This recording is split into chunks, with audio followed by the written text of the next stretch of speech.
estamos de volta com o segundo bloco. O primeiro passou muito rápido, né, doutora Emília? Passou bem rápido. E eu deixei uma pergunta para ela. Hoje nós estamos aqui, gente, com a doutora Emília Santiago, que é médica psiquiátrica. E só para você que chegou aí agora, o tema está bacana. A gente está falando sobre prevenção ao suicídio e intervenções terapêuticas. Tá? No final do primeiro bloco, eu fiz a seguinte pergunta para ela.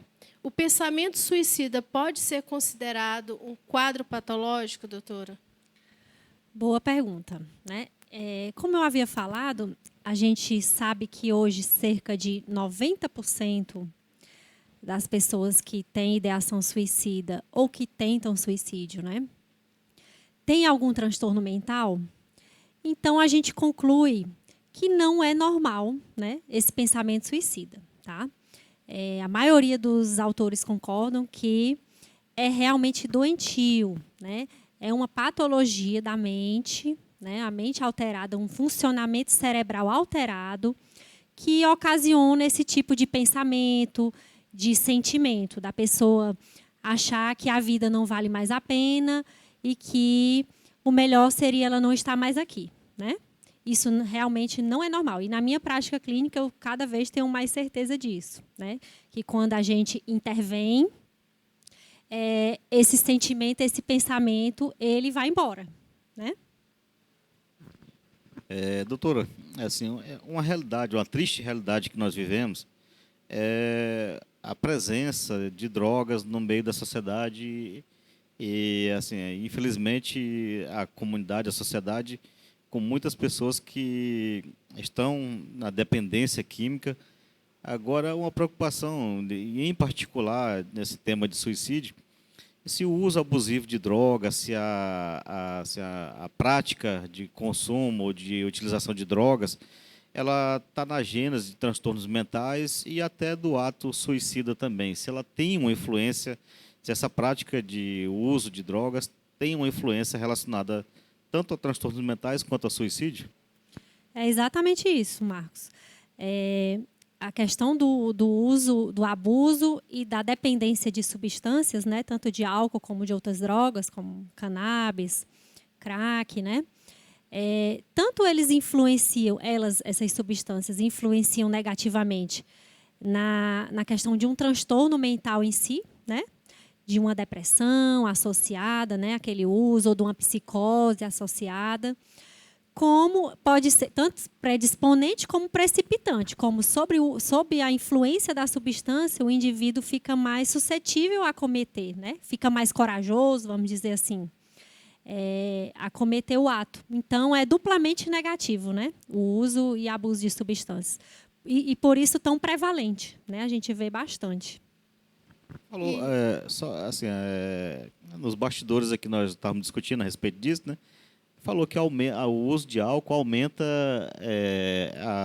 o risco ou a efetivação de suicídio, no caso. Exatamente. E os estudos mostram até 8 vezes, já é bem clássico esse número. O uso e o abuso de álcool aumenta até 8 vezes a chance da tentativa e do ato de suicídio em si, né? Bastante alto. Porque, não sei, o Marcos, lá no IML, quando vai fazer a dosagem de alguém com suicídio, é isso? Assim, quando vai, porque a necrópsia interessa à justiça, né? Então, quando há o envolvimento de causa externa, precisa se identificar a origem, o que motivou, o que contribuiu para o suicídio. E assim, um dos exames que é solicitado é a alcoolemia e também o toxicológico. E assim, o que corrobora o que está sendo dito aqui, que é frequente. Quando não se encontra a presença de álcool, se encontra a presença de algum entorpecente. O álcool é uma substância lícita, né, que é vendido legalmente. Agora, os entorpecentes também são muito frequentes também, tanto no exame de alcoolemia quanto no exame toxicológico. Certo. Doutora, alguma patologia clínica pode contribuir para os transtornos mentais? Tem algum assim mais específico ou tem várias aí que podem estar contribuindo para que a pessoa tenha algum transtorno mental? Uhum. Exato. Para a questão de pensamento e da ação suicida, né?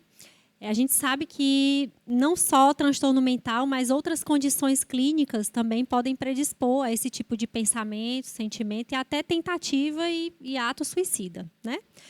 Por exemplo, doenças crônicas, né? Pessoas que têm dores crônicas, que sofrem muito, como artrite, reumatoide, doentes renais crônicos que fazem hemodiálise, pacientes coronariopatas, aqueles pós-infarto, pós-AVC, pacientes com AIDS, né? A gente sabe que muitas doenças graves e crônicas que comprometem a qualidade de vida do indivíduo, né, podem ter comorbidade com um transtorno depressivo, né, e podem levar facilmente a pensamentos suicidas, inclusive a tentativas, né, felizmente. Então, é uma entidade que é presente em várias áreas da medicina, não só o transtorno mental puro, né? Sempre a gente tem que estar atento. Doutora, vamos tentar, assim, pode ser que alguns telespectadores estejam em dúvida em alguns conceitos. Tem como esclarecer para quem está assistindo o que é o suicídio, o comportamento suicida e a tentativa de suicídio, esses conceitos? Tem como fazer alguma explanação a respeito desses conceitos, como eu coloquei aqui agora? Sim. Olha, o suicídio é o ato em si, né, do indivíduo tirar a própria vida, né? Sendo intencional, mas o conceito é que é uma entidade ambivalente. Ao mesmo tempo que o indivíduo quer morrer, ele não quer, na verdade. O que ele quer é acabar com a dor, com o sofrimento, né, pelo qual ele está passando, e ele não vê saída, né? A cabeça fica... Os pensamentos ficam, tipo, encurralados, né, num corredor e não vê saída para aquilo. A única saída seria a morte, né? Isso aí seria o ato suicida. A tentativa seria o que a pessoa faz para tentar conseguir isso, né?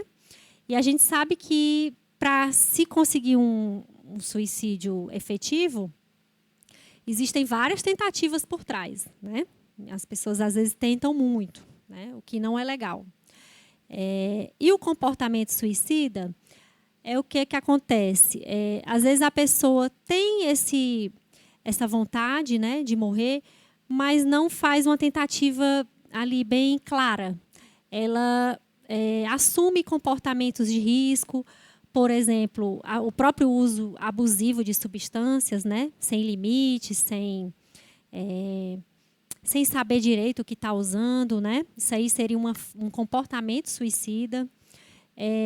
Às vezes a pessoa já tem alguma doença clínica, alguma coisa que já está com a saúde comprometida e mesmo assim ela fica naquele comportamento. Por exemplo, também uma direção perigosa, né? Uma direção alcoolizado, seria também um comportamento suicida, né? Por mais que a pessoa não queira claramente morrer, ela está assumindo aquele risco, né? E dentre outros, né? Quando colocou aí que consome álcool e dirige, eu lembro de um professor na faculdade que dizia que o camarada que se embriaga e sai numa moto sem capacete, ele não sofre acidente. Ele parte para um suicídio, na verdade, porque não tem reflexo suficiente, não tem coordenação e ainda expõe ainda a parte cerebral. Então, ele não sofre um acidente, ele comete um suicídio, na verdade. Verdade. Doutora, qual o perfil? A gente fica curioso, assim, às vezes, para trazer as coisas para a nossa realidade, né? Vamos dizer assim, a nível Marabá, né? Então, eu tenho a seguinte pergunta: qual o perfil dos indivíduos que cometem a tentativa de suicídio ou ato suicida no município de Marabá?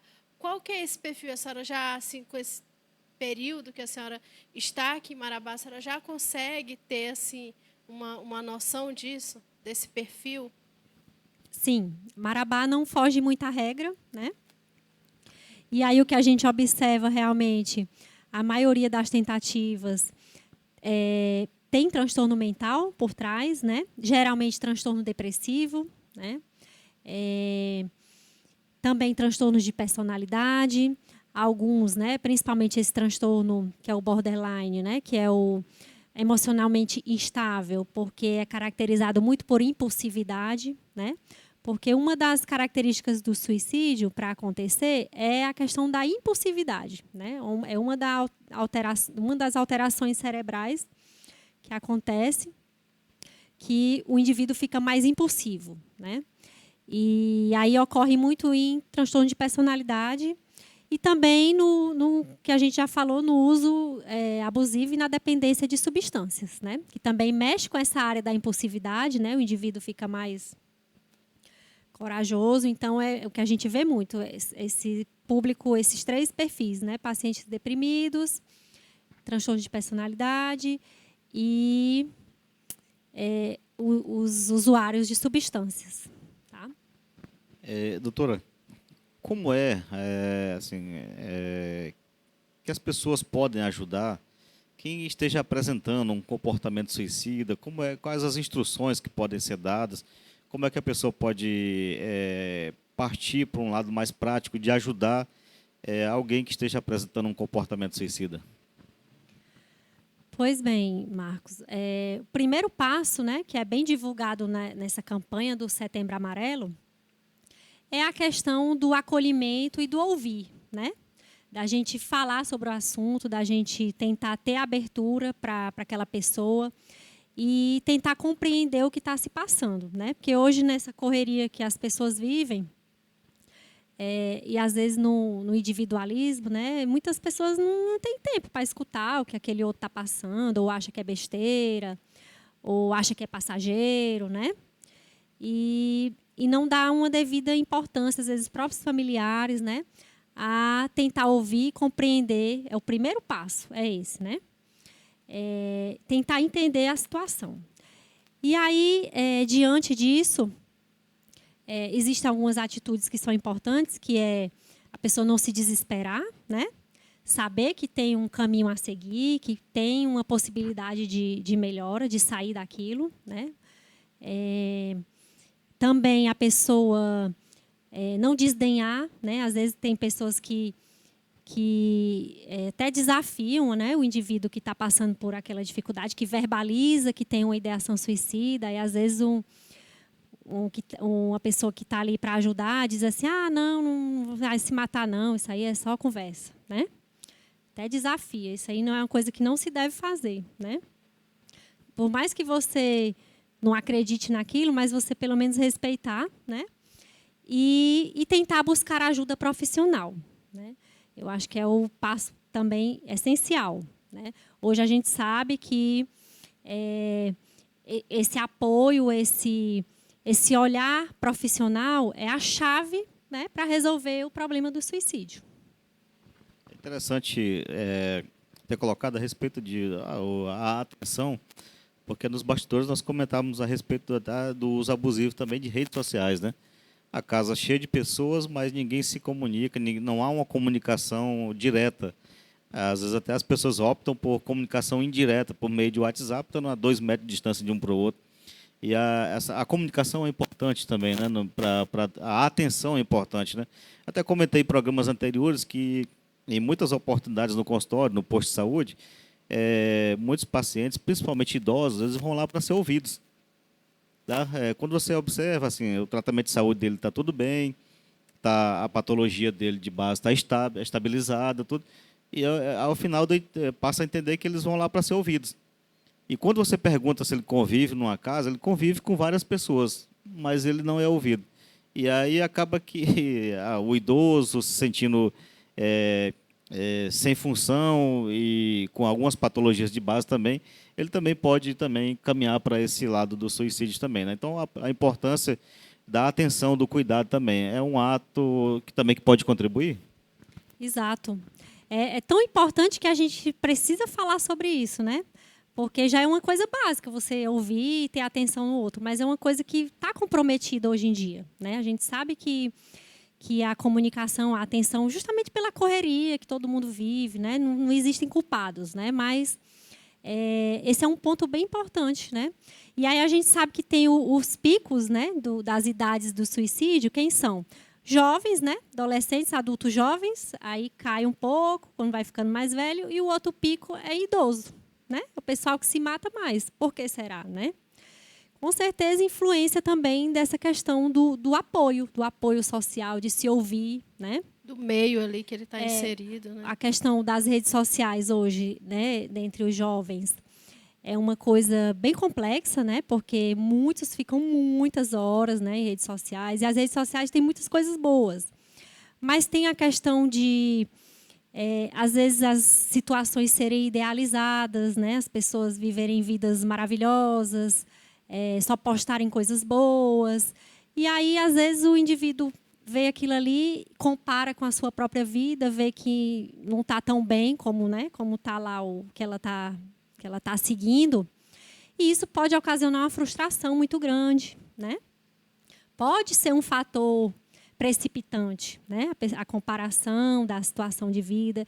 E, na realidade, a gente sabe que não existe vida perfeita, né? Porque, às vezes, é uma forma que está sendo colocada de todo mundo só colocar coisa positiva, né? Isso é muito bom a senhora estar falando, porque eu conheço várias pessoas assim que no momento de mais dificuldade, de mais, vamos dizer assim, depressivo mesmo, é o momento que ela bota mais coisas, vamos dizer assim, positivas, né, nas redes sociais.